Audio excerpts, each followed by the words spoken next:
The last several weeks, I've been talking to a scientist, an AI scientist out of New York, who's working on several projects, and it's complicated how we got connected.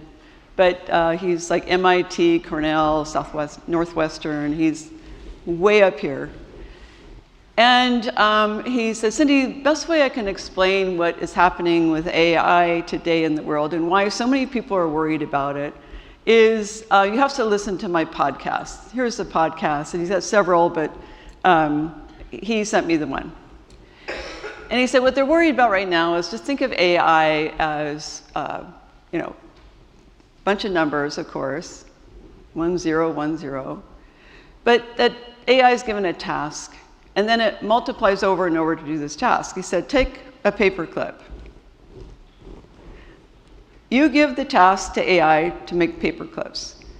And right now the worry is that this AI machine will lease the building, lease the equipment, hire the employees, get the product development team going, and eventually make paper clips.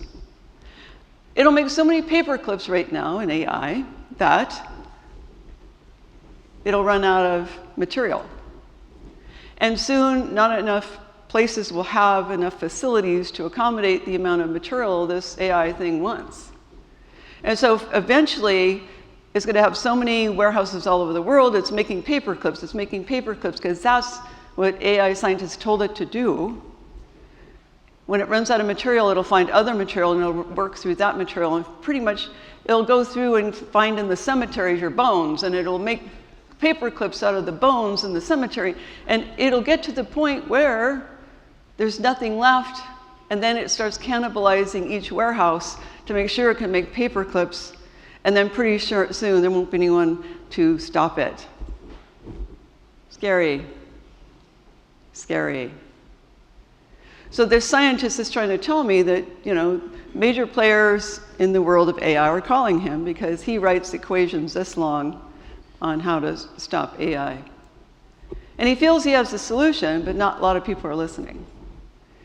So he's been reaching out to get people to listen. I'm certainly listening because I feel the church, the universal church, ought to be part of the discussion.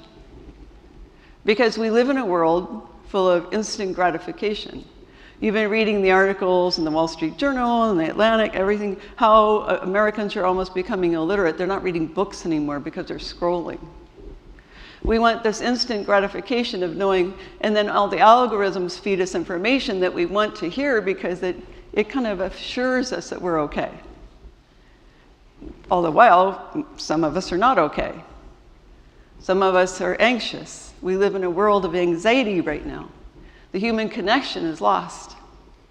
So where in the world is Reverend Cindy going this morning on our scriptures are very relevant. Esau in our Old Testament sells his birthright for instant gratification. Not taking the long view, he's the firstborn, albeit not Rebekah's favorite. And he probably has lived with that his whole life. And he's coming home and wondering, what's tomorrow going to bring? Anxiety.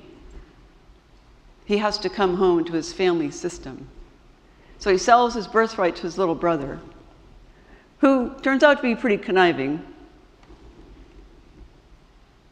But that's our world today. Thousands of years ago, Jacob set the table for the Israelite nation by being a scoundrel. So if you think things are kind of chaotic today, our faith is built on some pretty crazy stuff. And when we get to Romans, Paul says, you're children of God. Follow God, you can be okay. It's almost laughable in our day and age where everyone is kind of like going their separate ways and getting lonely and not connecting. Paul says, if you're in Christ, you're good. You're going to be fine because you're in Christ. Remember who you are. Not only do I remember whose you are, Jacob and Esau were in this Old Testament setting where the nation's being built, and then you have this New Testament setting where Paul has had the road to Damascus experience and knows who he is in Christ. And he's trying to tell the people he's in this missionary kind of style of going through all of Eurasia, going, you are going to be okay. You're in Christ.